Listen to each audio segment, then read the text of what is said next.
Welcome to the October 30th pre-Halloween Lifeboat Academy Coordination Circle. And we start as we normally do with a land acknowledgement. And I will start inspired by Norm Leach to say we begin by acknowledging the land because the land was here before we were, and the land will continue to be here long after we are gone. And we only exist as people because the land caused us to rise up, however you want to say that. And we only continue to exist as people because of what the land produces, from the oxygen to the water to the food, and everything else comes from the land and returns to the land. And so, in acknowledging that, we are acknowledging our interdependence.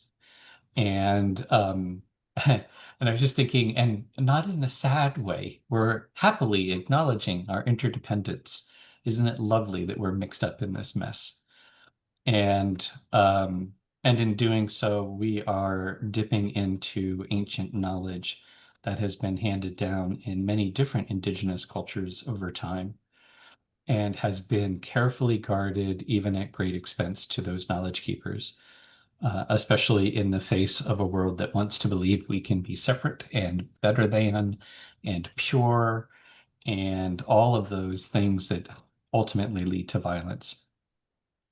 So, in acknowledging that debt of gratitude, we also acknowledge a responsibility to care and to care for all the different parts of the land, all of the two-legged parts of the land and the more than human parts of the land.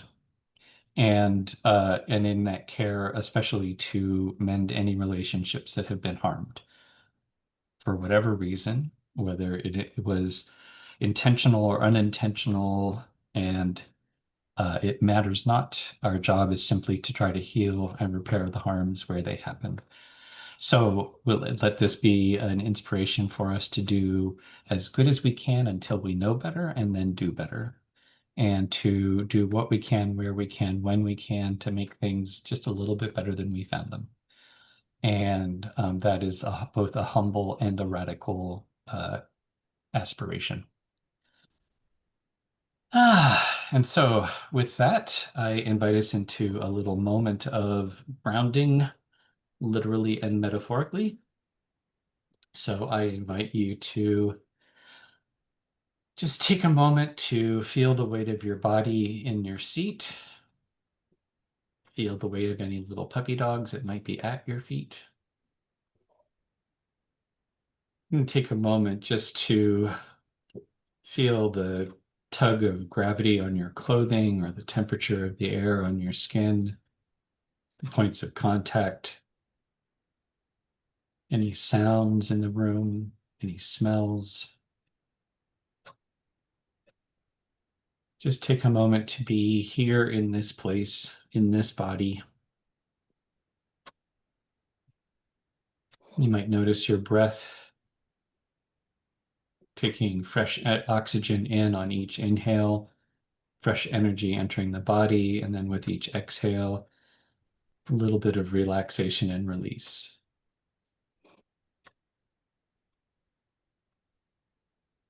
So just feel the energy coming in and let go of anything that feels spent or stale on the way out.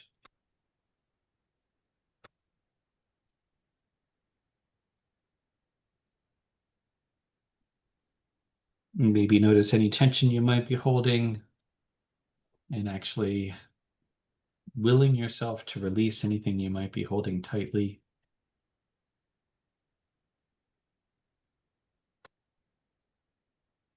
And when you're ready, take one big refreshing breath in and one cleansing, releasing breath out, and come join us back in the circle.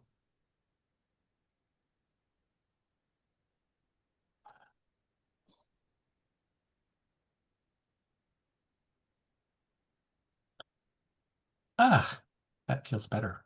I had a little bit of a headache starting off, and now I don't. Um, so, I thought we could get started with we'll do a quick check-in and hmm, in light of Halloween, I'm gonna say uh what what has been or would be your favorite costume? So and that'll be the check-in, and the circle is April, Roland, and me. So, check-in question, what do you want to be for Halloween? Over to you, April. I want to be somebody that makes pumpkins into lanterns, into jack-o'-lanterns, and I'm not planning to have a costume to do that. And over to Roland. I think my favorite costume was being one half of a dromedary. Over to Ben. Yeah, that was good. That was definitely good. I think for memorability, though, the herd of Mrs. Roper's, being part of the herd of Mrs. Roper's was pretty fun. All right. So, I am just putting the circle in, and I'm going to bring up the agenda.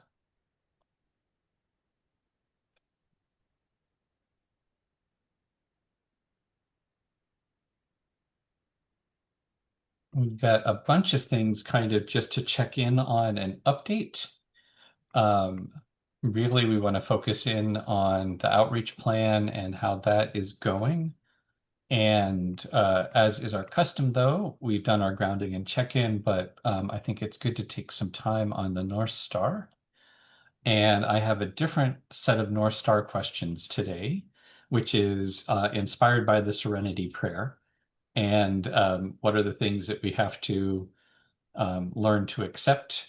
And what are the things that we need to be courageous to do or change? And how can we tell the difference? And I actually thought it would be fun to do it more kind of gathering consideration style. So we can do multiple rounds and kind of multiple quickfire rounds and build up some of the Serenity Prayer points. So with that in mind, you can always pass. And over to you, April. Am I supposed to answer all three things or just start with the first one? I think in the same spirit, you can answer all three or one, whatever feels right. You always have choice. You always have choice. Thank you. Um, I think I'm just going to do what do we have to learn to accept. I think, and for me, it's to accept that time is only something that I have a notion of. It doesn't probably actually exist for real out in the world. So I often find myself out of step with what the world thinks time is, and I just have to accept my responsibility for ostensibly being late sometimes.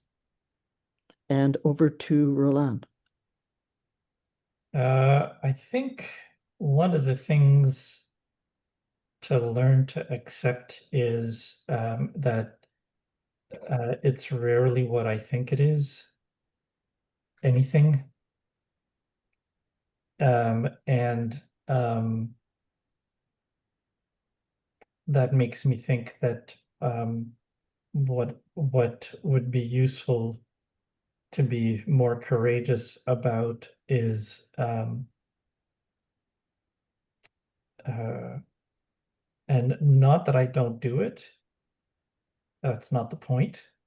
It is, but it is um, uh, kind of uh, trust falling into the not knowing.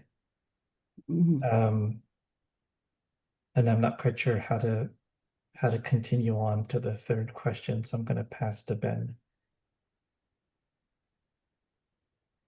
I feel like you both went to like cosmic things, and I was at a much more, people are going to be stupid and there's nothing I can do about it. And so It's real for you right now, honey. I feel like I have to amend my answer now. I gotta bring it up a notch. Um, well, and I think I was having a conversation with Andy yesterday, and I think one of the things that came up is we are not going to be able to bend the needle on change the trajectory that we are currently on. And I think, 50 years of trying and seeing the needle not bending in any way makes me think, unless, if you keep doing the same thing and expecting different results, that's just crazy, right? And so I think one of the things that we have to accept is we're just going to have to ride along as whatever happens happens, and trying to figure out how to do that. Um, well, and I guess what do we need to be more courageous about? Well, actually, I think it's what Roland said, the trust falling part of it, because we don't know what's going to happen. And I think that, um, yeah, it's sort of maybe not being more courageous about not retreating to stories that are comforting, something like that. I'll pass on to April.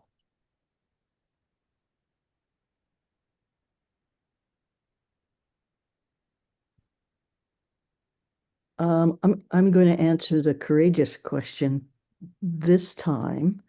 It's a question when I'm feeling really brave. I ask myself that question. I don't always act on it, but um, for me, it facing fear might be a little fear or a really, really big fear. And even if the outcomes of facing it are not great, it's still better. It feels like a forward step somehow in doing that.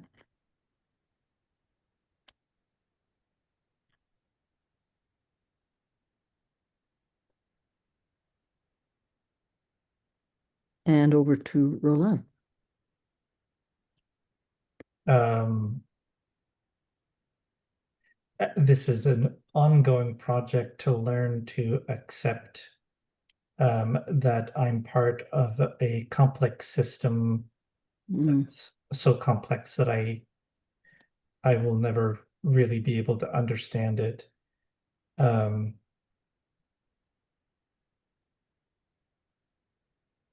Yeah. And how to this being courageous in, well, I think so, being courageous in acknowledging that I'm part of a complex system that I can never really fully understand, and what that means in terms of my sense of who I think I am, and the sort of modernist, colonial, whatever you want to call it, um, uh, idea of the singular and abiding self, the separate and abiding self. And yeah, and I still don't so how can I tell the difference between what? Things that you have to accept and things that you can change. Uh, how can I tell the difference between what I need to accept and what I need to change? So,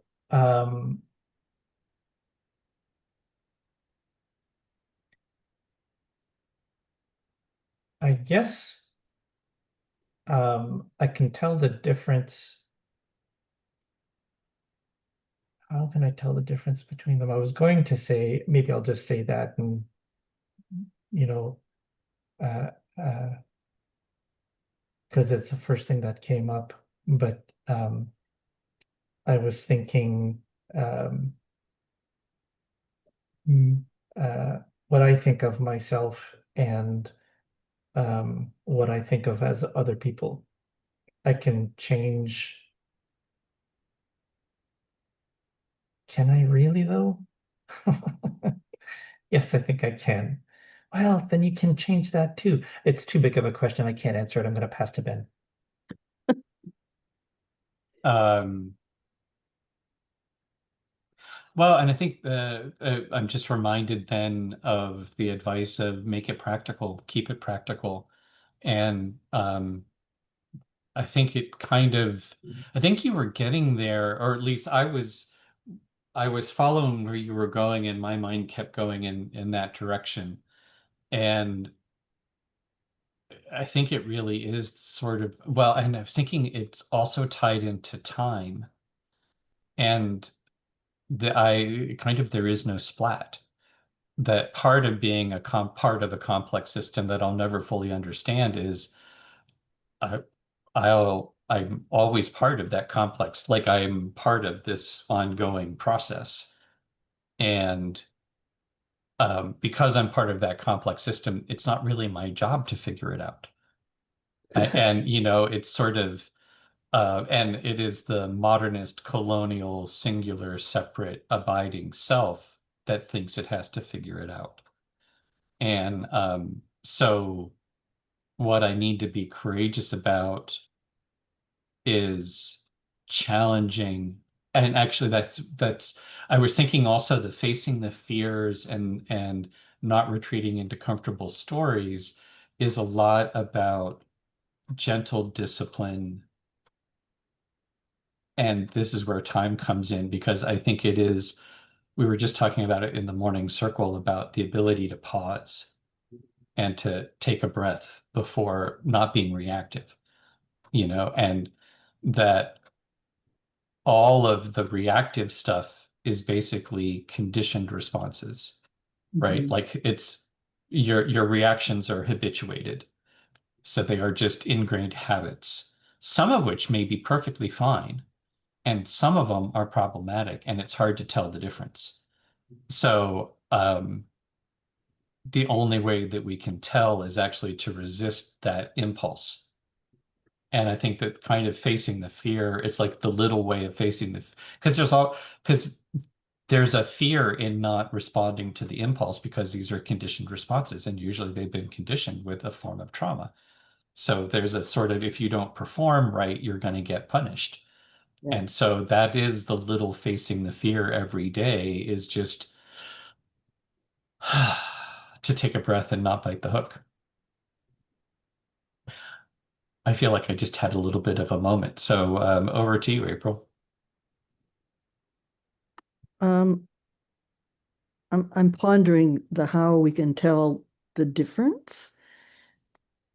And the only thing I can say about that for myself is that as I get older, I can tell more quickly the difference between what I need to accept and what I need to change. Somehow the distance between those two poles is a little bit less. Maybe that's wisdom. I don't know. But I also know in all of that that there's something about the fact the struggle is real. When the struggle feels like a struggle, it's because it is. And to get to substantive, sustainable, ethical change takes longer than I ever thought it would. And that's just the way it is. I've been reading some research recently that says, suck it up. Social movements take at least 100 years. So that's what I'm left with on a Thursday afternoon. Over to Roland. Um,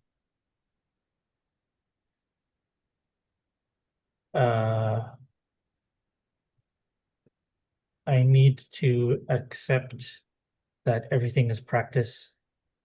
I need to be courageous about practicing with awareness and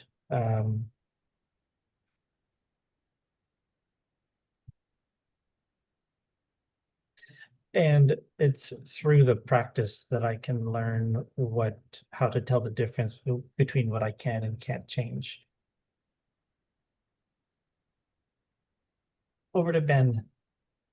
You just said it all. I feel like that is, and that's why as we get older, we get a little better at identifying the difference and progress, not perfection. Yeah. Yeah. Well, I'm good. Shall we move on to the agenda?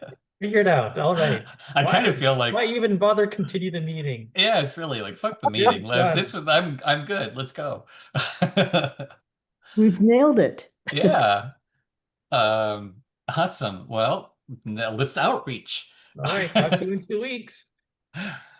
Off we go on outreach. So we've got a bunch of updates, and I think I'll just do a quick rundown on things. The CRM is together, and I've been using it as a CRM. It is always a moving target, right? You know, that's part of the advantage of working with Airtable is that it's easy to add things, delete things, alter how they work. So as we use it, we'll continue to improve it. And I'm gonna actually show off because I'm very proud of it. Here we go. And this is the CRM. What I'm hoping is that we'll start to actually go through it on a regular basis, probably with the coordination circles, to update on who we're reaching out to. One of the things that we want to do then is figure out how, when, and how, and who is going to be involved in actually doing the outreach. You know, we've talked about making it a bit of a more social activity. And I guess the question is how often and who. So since it's only the three of us, I'm not sure how far to discuss it at this point. Maybe just do a follow-up email. Yeah.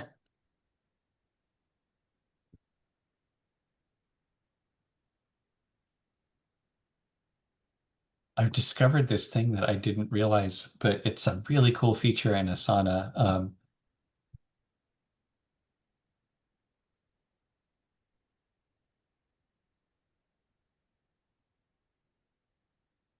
And what it be called? Because I don't, it's not necessarily the Outreach Guild, but it is doing outreach. So I'm trying to figure out what handle to give it that isn't confusing. Yeah, we need a cross guild kind of a appellation Yeah. for it. It's re-engagement team, something like that. Yeah.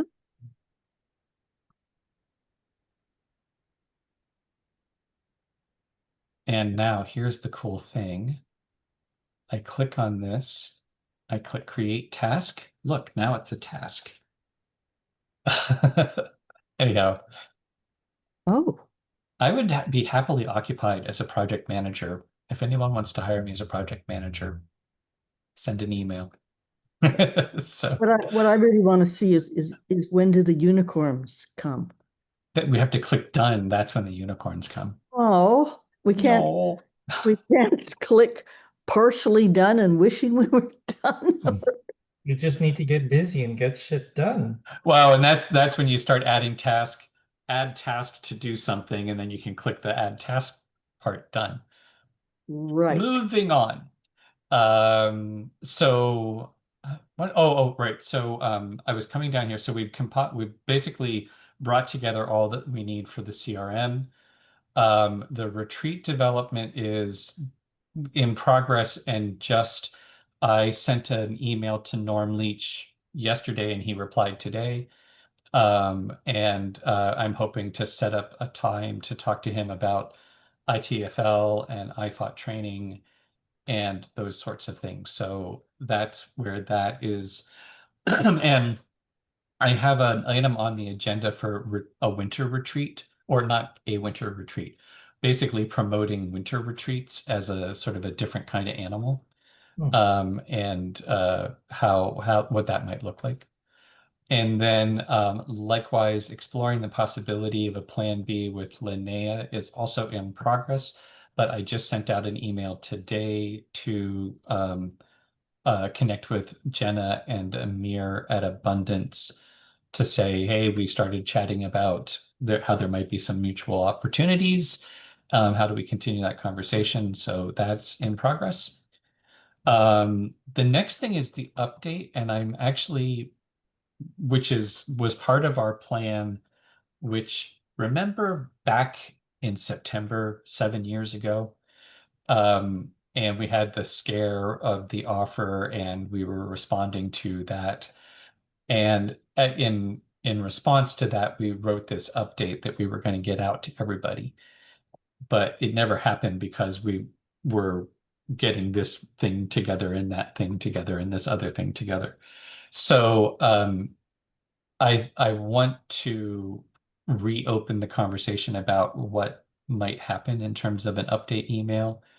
Um, because I don't think it's a bad idea, but we just might want to rethink the approach. And like we actually have one written. You know, we've got an email that's drafted to send out as part of an update, but then and partly it's also been wrapped into the newsletter. Hmm. So anyhow, that is, and Ronnie's not here, so I think we need to have that conversation all together. Yeah. And maybe we'll loop back to it, but I'm just trying to do updates at the moment. The Aiden review of the website we have on our list, but it's kind of been backburnered. And By you or by Aiden? by us. It's just sort of They've just gotten back to it today, actually. yeah, okay. It's So just that there are other higher priorities Yeah. that Yeah. have been going on, so it's yeah. Um, and then Ronnie was talking about working on the one pagers, and I think did people have a chance to look at the updated story seeds? Because I feel like I think I want to invoke our standing policy of we make an agreement with those who are present, and if nobody objects, it's a done deal. And because I think for what they need to be, the story seeds are done. Right. In my humble opinion, they can always morph. They're not meant to be sort of rigid, but the one pagers basically the story seed and the FAQ, one of the story seeds, some plus a little invitation and the FAQs is probably what the one pager should have. So if we can agree that the story seeds are good enough, then that'll make Ronnie's life a lot easier because it'll just be more or less, working that material into a consistent one-page document. So are there any objections to agreeing to, consenting to the story seeds as good enough for now to be used for the one-pagers? No objections? All right. And we'll make sure that we notice this in the minutes and in the email, and then people have whatever 48 hours to object. And well, and I totally agree. Let's just go ahead and use them. And you also did say that they're not meant to be set in stone, but yeah. And can I just ask where they are because I've forgotten? They are in the Outreach Guild folder in the Google Drive, and I can actually, I think I've got it up. I'll just copy the link in the Great.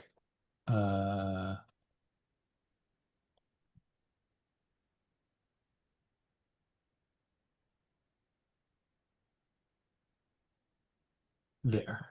That's the link to the story seeds. Thank you. All right.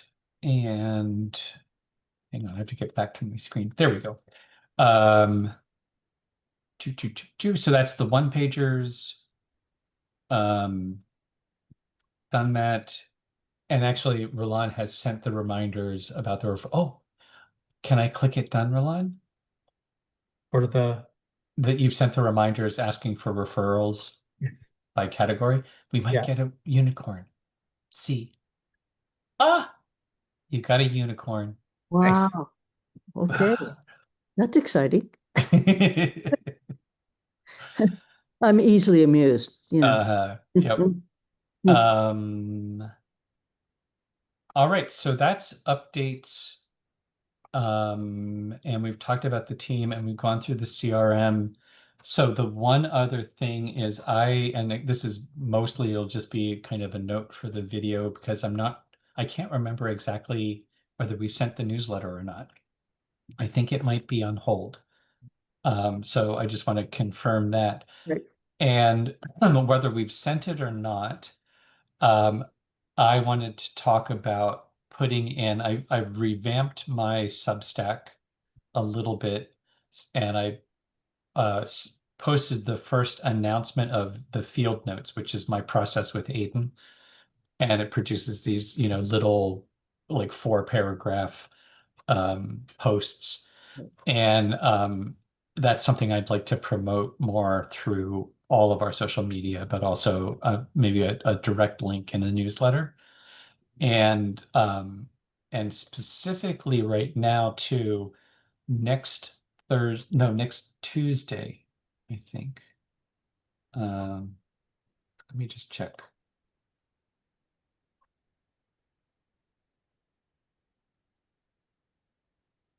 Yeah, Tuesday, the 4th at 10 o'clock. And sorry, I've got too many screens. So I'll post this in the chat as well. Anna at Social Roots is hosting a thing, and it's a blog writing session, or so my understanding is that Social Roots is trying to form a circle of people who are interested in a collaborative blogging something, as yet to be determined, to be co-generated collectively. But with that idea, it's one of the things I've talked about forever, is it's horribly lonely writing and publishing blogs. And especially, it's not just the writing and putting them out there, but not getting responses, right? And so this is about how we develop a sort of collective process of writing and responding to each other, and actually having the blogging process be a weaving and an ongoing communication. Like a And sangha. pardon? Like a sangha. Yeah, like a writing sangha. And anyhow, so next Tuesday at I think 10 Pacific is going to be the first meeting, and it's definitely going to be me and Anna and whoever else might show up. It's been posted to sort of the Social Roots, or the that group of people who are already interested, and I don't even know, but it sounds like a small group of people, like under 10. And I also let Andy know about it, and but I think it would be kind of cool for anybody who might want to be involved. And I was proposing the way we do it is gathering consideration style, as a way of kind of simultaneously getting to know each other. And we, Anna was talking about there's an expression, eat your own dog food, about in the software world. And it means like actually having to use your code. And so anyhow, it's a chance for us to eat our dog food in a good way. And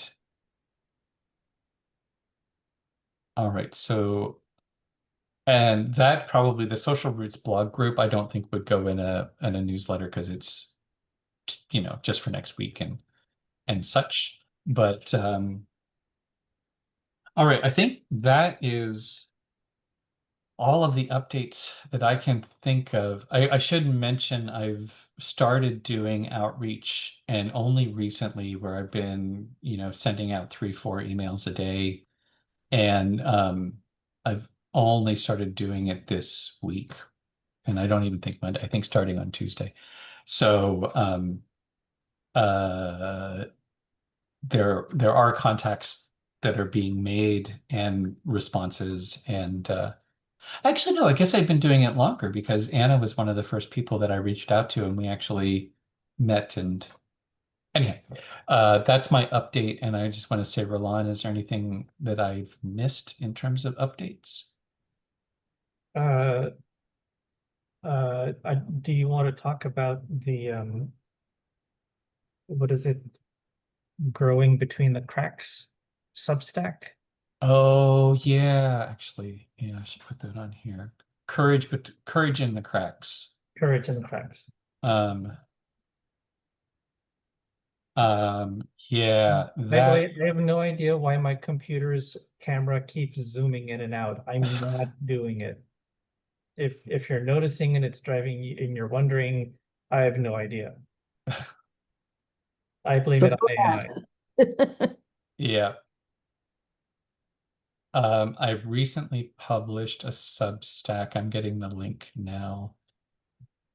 Um, actually, I recently published 3, which is Whoa, unheard of, like one a day. wow. And yeah, crazy, man. And you know, Considering the amount of work that goes in them, it is pretty impressive. Yeah. well, and I now have a backlog. I've got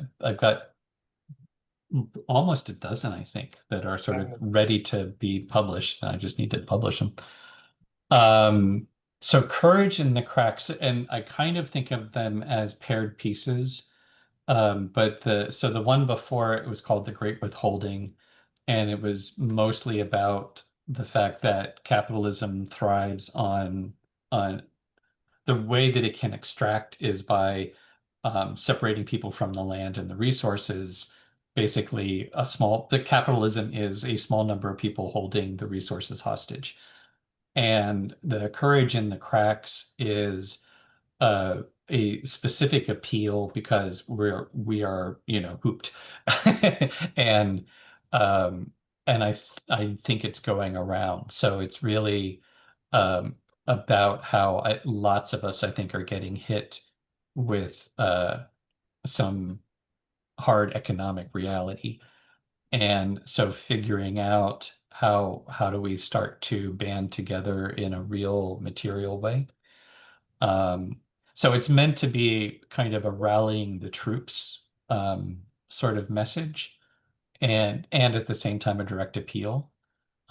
So figuring out how do we really, gather our resources in such a way that we can um, support as many of us as we can, stay afloat. I think that uh, it was one of these things that sort of bubbled up, and the more I come back to it, the more I feel like, oh, this is actually an accurate assessment of we've talked for a long time about pre-collapse and post-collapse, and saying that it's unequally distributed, and I think the event horizon is sort of passing through at the moment.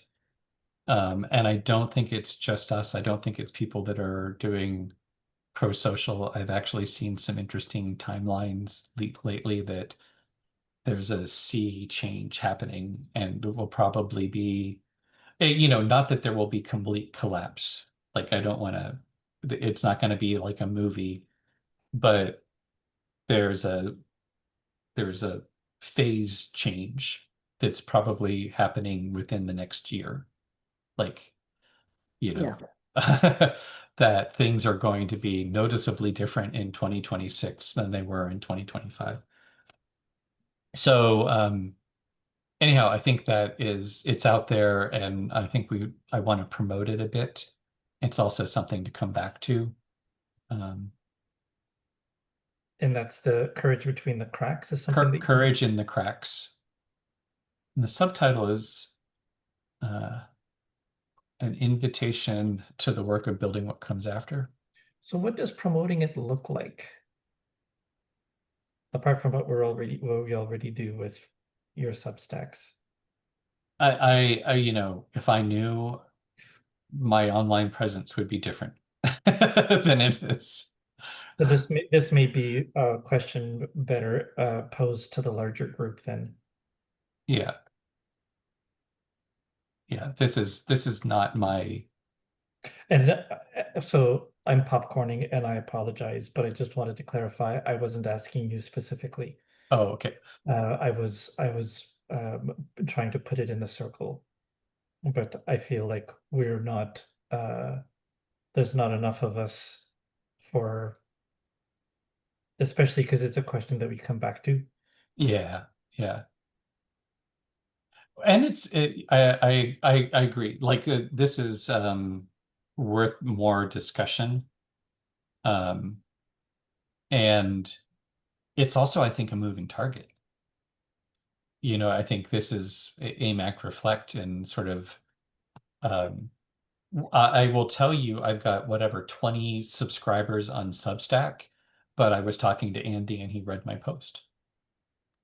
Right? And on I've got 1,500 subscribers on Medium, and I've very rarely had you know, and I more actively send the link out, and I have less, you know, oh, I read your post comments from Medium than from Substack. So it's not about big numbers, you know what I mean? I think it was actually funny. Andy and I were talking yesterday about Mm. um, for a while, I have felt bad about not getting the spotlight, and now I'm actually really happy to not get the spotlight. I don't think I want to be anywhere close to a spotlight. You know, it's sort of the the repercussions of getting the spotlight these days is, you know, n no good can come from that. And so, and likewise, um, we had a really good conversation. I'm sad we didn't record it, but we were talking about that also. The idea of kind of going viral is still a very colonial modernist approach, Mm. as opposed to how how do I tend my garden in a way that it, you know, it feeds the next garden and the next garden and the next garden, you know, like a more organic way of nobody needs to be a superstar here, you know, like we don't need the strong man, big Oh, star. that's separation versus part of the larger intelligence, or the complex system, I should say. Yeah, yeah. So anyhow, I think I'm getting a little bit distracted here, but um, and I'm going to come back to the notes. And so what I should note here is, um,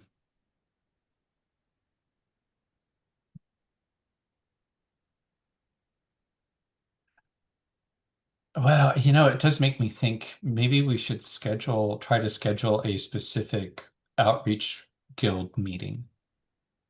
And especially since Ronnie couldn't be here tonight, that also gives us an opportunity. We'll try to kind of reconvene as many people as might be interested, but talk a little bit more about just that outreach part of it.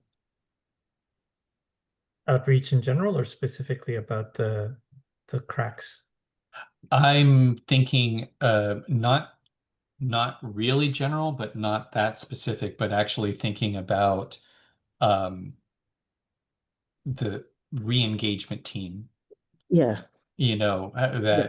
that how do we, because I think that may be one of the ways of promoting it. Maybe it's through individual shares, not through social media, but hey everyone, I just wanted you to see my post and we're going to talk about it at this whatever. I'm just totally spitballing, but And also, I mean, if we're making calls to people or somehow contacting them, mhm, making sure that we've kind of tagged the latest writing and the whatever as well.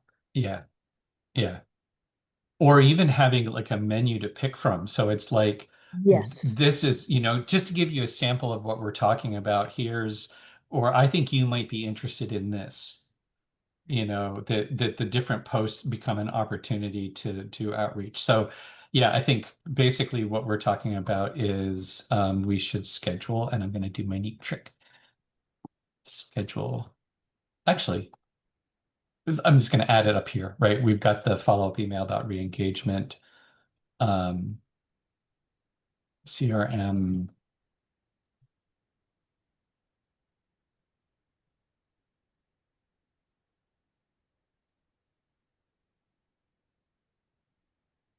So that'll be kind of the rough agenda for that.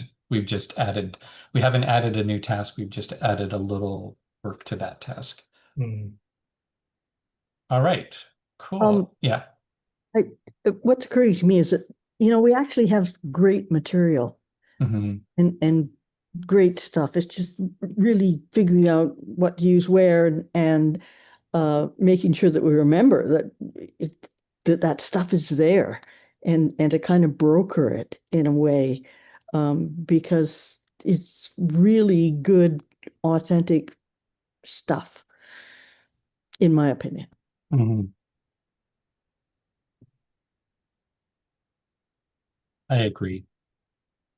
And it's fitting it into it's thinking about it not as broadcast, but actually like the brokering. It's sort of like, oh, here's something I want to plant with someone. I want to get your feedback on this. Like that it's boutique, I- you know. Out of all of the posts, it's not follow me and listen to all my stuff. It's like, actually, I would love to have a conversation with you about this. You know, And that's very invitational. yeah. It's linking straight to people's interest, I think. All right, so let's get back on task. I think we're almost through the agenda. There is one little thing I want to do quick, which is we had the idea of using the Google Calendar invite because I send out by hand a reminder every day or on the days of the coordination circle. And I often forget until, later than I should probably send it out. We can automate it through the Google invite, like the actual calendar event. Does anyone have any objections to No, getting a reminder generated that way? not at all. No.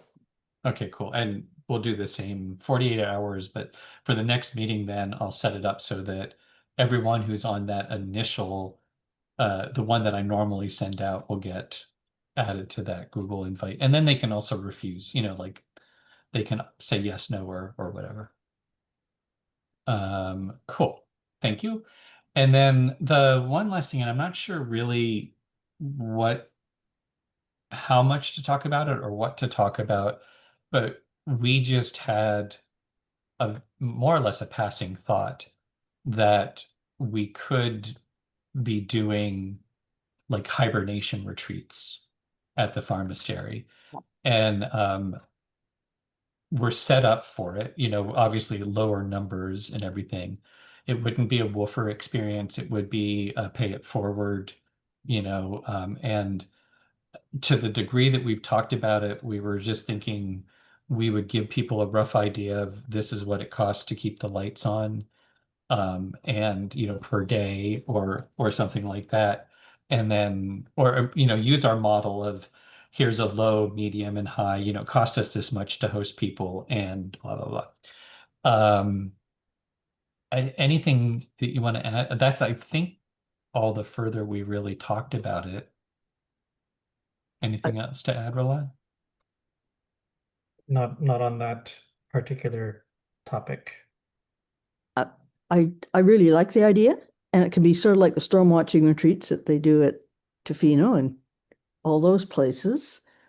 Um, I'm wondering if there's some way, because like you said, it's not a woofer experience and people are not going to be outside in the gardens necessarily or whatever. Right. But is there some way of doing some growing stuff like start your seedlings or whatever it might be, plant some seeds here in your winter retreat, all kinds of seeds, and you can follow that metaphor if you choose to.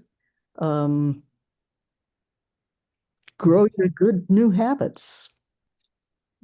So not actually planting seeds, but doing more sort of inward stuff because there's no planting of seeds until well into the new year.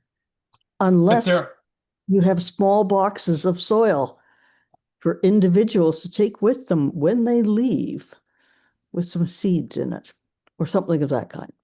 I think that there's there is still seasonally appropriate work, like seed cleaning, you Ah, know, or uh, actually helping with, more like planting the garden kind of thing, or preparing the cleaning the tools. Actually, that would be, getting things actually ready ahead of time, preparing soil mix, um, like a potting mix, those kinds of things.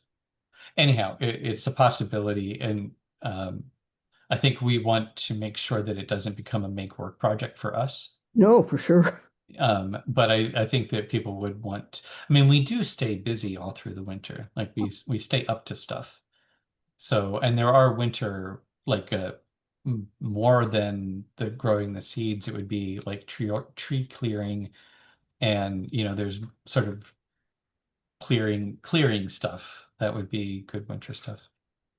When we had our last woofer, it went pretty well. I think that when he arrived, he was rah rah rah, got to be doing something or else they're going to kick me out. And he was arriving just when there would be rain, and Huh. it's Yeah. like, well, you got to relax. Um, and he got into the rhythm well.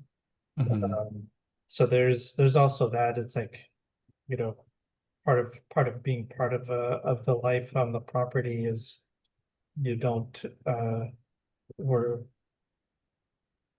we're not slave drivers, and Hmm.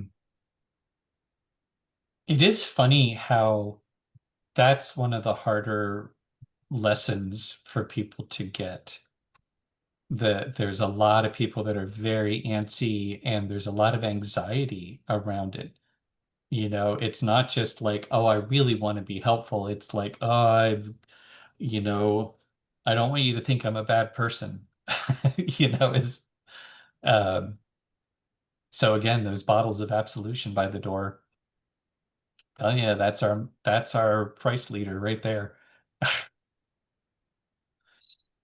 so um yeah. So I also have a separate question. So let me know when that would be. I think, if you have anything, it sounds like right now, this is just an idea that's incubating. I'm not sure how to move it forward, but that might be something we can talk about, I guess, through email. Um, it may not make it to the top of the to-do list anytime soon, but we'll see. All right, so over to you, Roland. What's your topic? Well, I was wondering, and I think that I've heard in conversation also some little indications that starting up another sort of online uh, Oh, right. connect the dots type, or like part of the Mhm. connect the dots series, Uh-huh. um, like six conversations or Ah, right. that kind of thing. Which personally I like having the the larger term of the connect the dots as a series, and then connect the dots, the six conversations, connect the dots, the you know hospicing modernity or whatever discussion, or so I wanted to put it out there that and winter is um a timely time to Mhm. have these kinds of things. I Mhm. think summers tend to be much more difficult to get people in front of a camera, in front of a computer, committing to, you know, 4 weeks, 6 weeks of meeting. Anyway, so I'm putting that out as seeing if there's um, any interest, any um, ideas, any willingness. I'm going to propose, we still have a little bit of time. Let's do some quick gathering considerations around this, and we'll just do, quick whips around the circle. And I can start. I like the idea, and one possibility. I've got many things I want to say, and I will stick to one. One is this might be the perfect time to plan for something that starts in January. Right? If we have enough lead time that we can get it on people's radar, towards the end of the year, and then start it, like the week after New Year's when things calm down from the holidays. So that's my first consideration. Over to you, April. I really like the idea of having a banner headline that says connect the dots and then different activities that serve to do that. Over to Roland. Well, I guess one of the consideration is if we were to do that,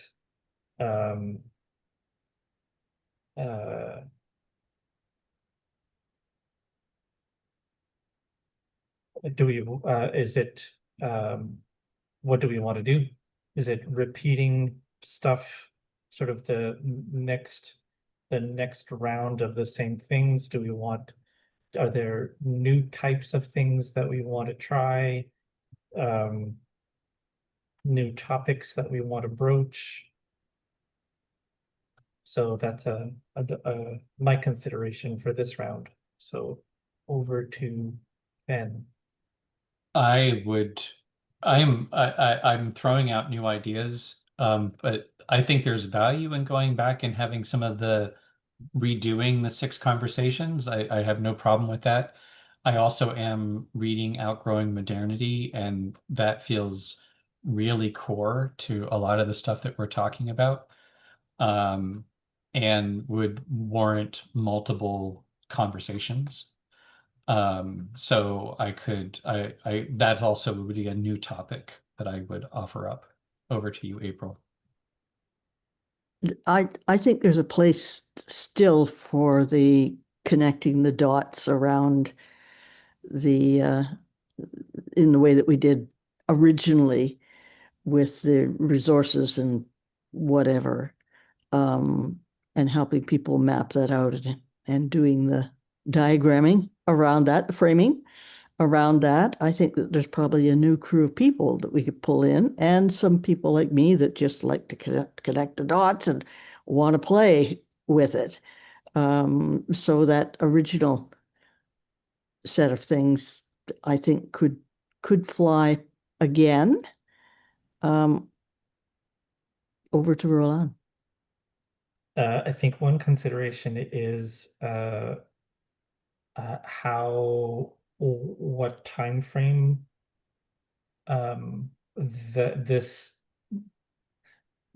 this round of connect the dots gatherings would be in, and with that in mind, to give us some structure around what to offer and what to do and how many. Like if it's a 6 conversations and it's every week, then that's 6 weeks of taken up. So, if we start first week in January, just to make something up, January, then we're midway in February by the time we're done with that, and then the next one would, so and I think we were talking about stuff like this in terms of semesters. Yeah. Yeah. So how long of a semester?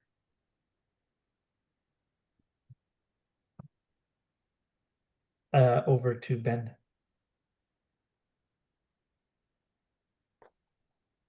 I felt like there is something very nice and tangible about it. And actually, if I were going to plan it again, I think having the 6 weeks and a short break, and then 6 weeks and a long break, and I think you could do the same thing in the fall. You could do September, to early October, October through the end of November, and basically have sort of 4 6-week batches, there's always that question about every week or every other week, but I feel like every week it's better. It's easier to kind of keep it alive. Um, and then no matter how you do the scheduling, you know what I mean? Like some people are going to want 2 weeks and some people are, but I felt like that worked really well because it wasn't so long that you felt like you were committing to eternity, and it was a good level of intensity and it kept the pattern going. So anyhow, that I will say as a consideration, I enjoyed that 6 week little gap, 6 week pause. Over to you, April. Now the word charrette popped into my head. Right. Um, I'm assuming that that is something that's happening every year, leading on from our uh, reports and whatever, Yeah. seasonally and all of that. So a consideration would be, are we wanting to run these offerings as well as do the charrette stuff hmm time period, January, February? hmm Over to Roland. I really like the thinking ahead of uh, well, and I think thank you for bringing up the charrette. Um, uh, and also, I really like the idea of thinking ahead about the fall semester hmm and um, having a winter semester and also thinking ahead of a fall semester of the same kinds of offerings. Um, yeah. So, and I wonder about uh, setting up some sort of reminder to to like how much in advance do we want to start working on this stuff? You know, like how much in advance do we want to start talking about the fall semester? How much in advance should we start talking about the charrette, and how much in advance should we talk about the winter semester? Um, Yeah. and then set up some sort of reminder to like, oh, it's that time again. Because we had talked about a fall semester when we did the last round. We were talking in terms of semesters, and Right. then it didn't really happen. Yeah. Well, it didn't happen because projects never happened. Right. Because that was the whole point was the setup last year, the template was we talk about big ideas generally, and then by the spring people have chosen a project. The summer is they implement their project. We come back in the fall and we debrief it. No Yeah. one did anything. People like So talking, people like talking big ideas, but when it came to actually doing things, yeah. yeah. So and aim, act, reflect, right? So how do we build that in? I will say we do have the charrette stuff programmed in, I believe, to Asana, Okay. including because our annual base starting to like tomorrow is the trigger for like that's the end of our official Uh, active year. And then November is about data collection and guild reflection that sets us up for an end of year, pre-New Year retrospective, and then that sets us up for the charrette in the okay. early part of the year. But I think all of this should be, it would be nice to even have like a big calendar somewhere that Mm, Yeah. just, has time to think about charrette. Because I wasn't, even though it is on the horizon, that I was like, oh, right, yes. And how does it fit with where we are this year, which is different than where we've been. mhm. So yeah. Okay, cool. So where are we? That was um right. So that would be over to me then in terms of considerations. Um my consideration is it's approaching 6, and I'm not sure how far we're gonna go with this. it feels to me like there's some follow-up that needs to happen. Um, and that's I think that'll be on my desk in terms of it seems like a little bit of project organizing, um, looking at Asana stuff. And then and actually no, I do have one more consideration about the Connect the Dots series, which is I think what we need to do is come up with a few options and put it out. You Yeah. know, we've got a list of people who've been interested in the 6 conversations, etc. And we can just, if we have 3 options and let people vote, or, you know, let's not talk about, I might be, I'm more than happy to be objected to. But I'm thinking, let's not talk about the 6 weeks and the timing and the, you know, let's just say we're going to go with an evening. I think we discovered that early evening, like sort of on the heels of work, midweek, Tuesday, Thursday, maybe Wednesday, every week for 6 weeks. That's what we're going to fill the time with, or that's the time we're going to fill now.